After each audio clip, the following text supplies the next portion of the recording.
Je tiens à vous remercier ici tous présents, mesdames et messieurs les membres de la presse, et tout personnellement mon frère et ami, le président Faure Gnassingbé, pour l'accueil chaleureux qu'il nous a donné depuis qu'on est arrivé ici à Lomé.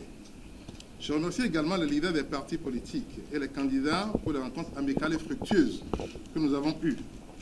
Nous sommes ici dans le cadre d'une réunion de suivi, suite à la réunion que nous avons eue il y a 4 semaines, ici à Lomé, et dans le cadre des protocoles de la CEDEAO sur la bonne gouvernance et les élections, et également le cadre du protocole de l'Union africaine sur les mêmes thèmes, nous affirmons que les élections doivent être pacifiques dans la sous-région et aussi bien en Afrique.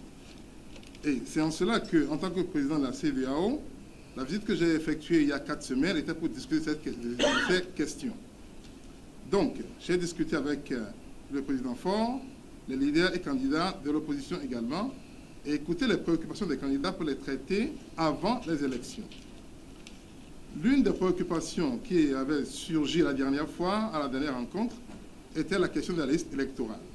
La CEDEAO a décidé, suite aux entretiens que nous avons eus, que les élections soient reportées de 10 jours pour donner le temps à la commission électorale et à la francophonie de traiter des questions relatives à la liste électorale.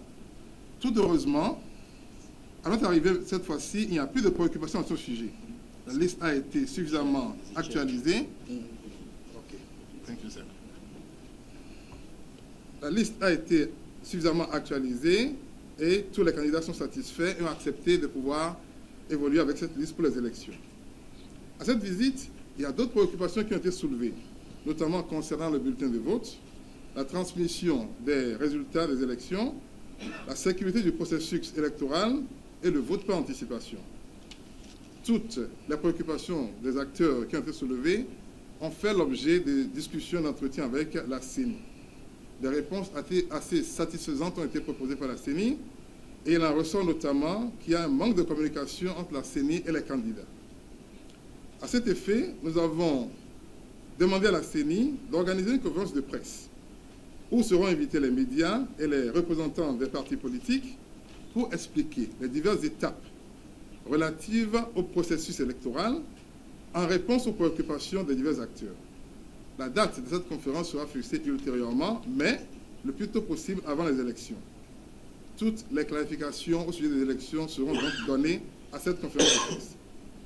Entre-temps, cependant, la CEDEAO tient à insister sur un certain nombre de points, notamment qu'après le processus électoral et les élections elles-mêmes, ce qui est valable pour tous, c'est qu'il y aura un seul vainqueur.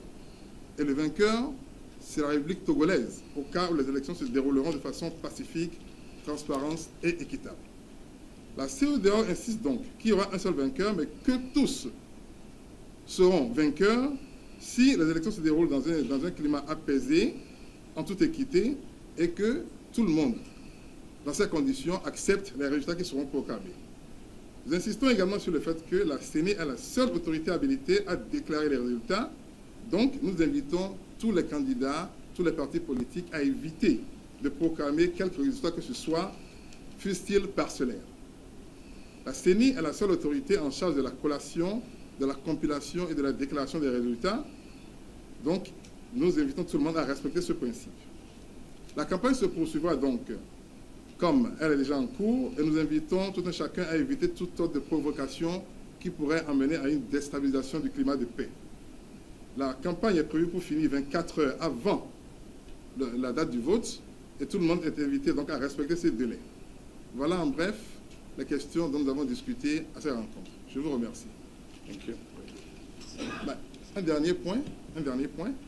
Le groupe de suivi de la CEDEAO sera présent ici avec vous encore, de même qu'un groupe de 100 observateurs de la CEDEAO, conduit par le président Amos Sawyer, et autres institutions internationales également, pour assurer que les élections se passent dans un très bon climat. Je tiens à vous rappeler que toute la communauté internationale regarde le Togo, et comme ça s'est passé au Nigeria déjà, où les élections ont été paisibles, sans le moindre problème, nous souhaitons vraiment, nous espérons que le cas pourra se répéter ici au Togo. Je vous en remercie. Thank you. Merci.